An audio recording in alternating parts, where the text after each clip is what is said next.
Hi, friends. I'm thinking of a nuclear bomb. Just imagine the destructive power within that container. The moment that nuclear bomb, the moment that it hits the earth and the outside container breaks, immediately the inside will cause destruction for thousands of kilometers.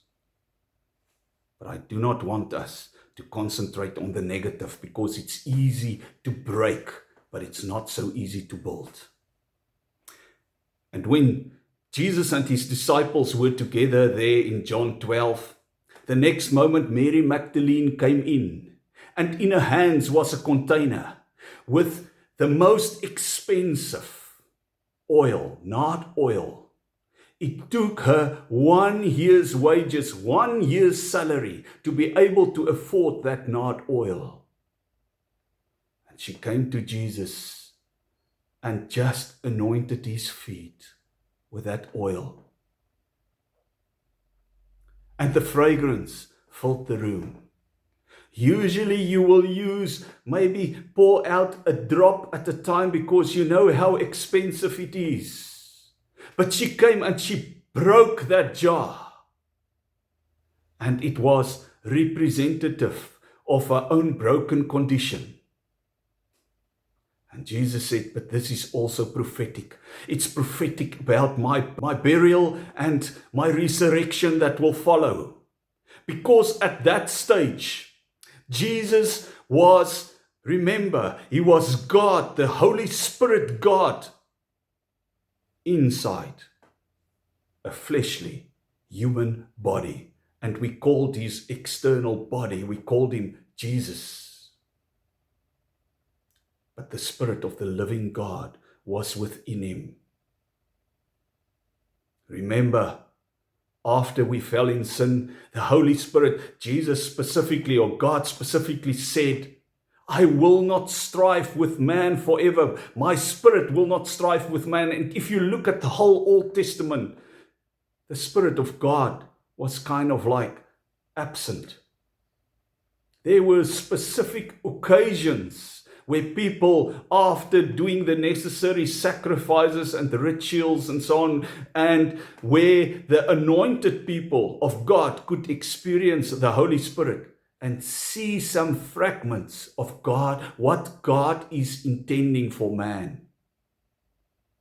But nobody had the fullness until Jesus came. But when he came, he walked with the fullness of God within him. Because in the Old Testament, the Spirit of God was confined to the Holy of Holies of the tabernacle. And when Jesus came, again the Spirit was confined to one person, the Holy of Holies. The Spirit of God was confined to the body of Jesus Christ alone. And that's why Jesus had to die, because the flask had to break, so that power of love, the Christ power of love and grace, could fill this earth, because God wanted to rebuild this earth. It's not a destructive power. It's the strongest power in the universe. The power of love. That's what Jesus did. Because Jesus was the one kernel of wheat that walked this earth. He knew he had to be planted at the cross so that he could live in all of us. And if you read Acts, I think it's Acts 11 verse 26, where the disciples of Jesus were called Christians for the first time in the Bible, because people looked at them and they saw there must be something different in those people. Yeah, they are like that Christ guy, that Jesus guy that died. They are exactly like him. So they started to call them Christians. Christ carriers. That's what you and I have been born for. so that we can say, we, the outside, the external, it's not important to us anymore. We want it to break so that the glory of God Himself can fill this earth. Because our glory is like nothing compared to Him. It's like dross.